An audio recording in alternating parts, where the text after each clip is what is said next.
Wednesday became one of the busiest days in recent history for Helena's first responders.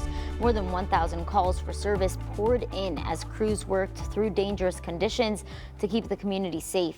MTN's Evan Charney has the story. Being a first responder means answering the call, no matter what the conditions are, even like the ones behind me here. During Wednesday's historic windstorm, that commitment was put to the test all across Helena.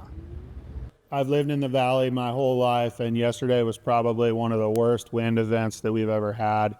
It was all hands on deck. Truck bays were empty and stations quiet as every available first responder was out in the field helping where they could. Volunteers stepped away from their day-to-day responsibilities to respond to calls that just kept coming in one after another.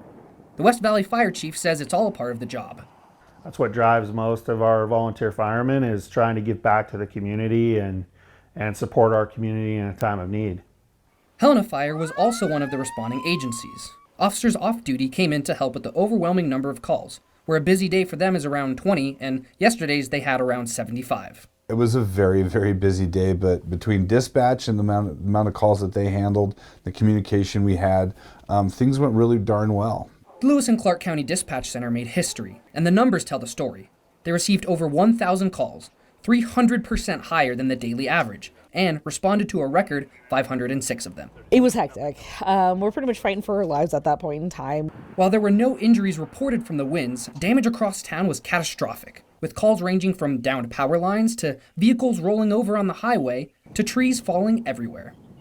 I know I had a call where somebody while he was driving, had a tree fall on his car while he was driving.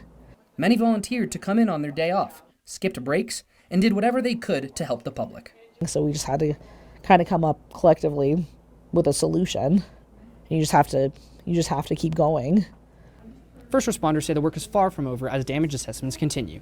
They're thanking dispatchers and emergency crews for their around-the-clock efforts, and they're asking the public to remain patient as the city continues cleanup and recovery.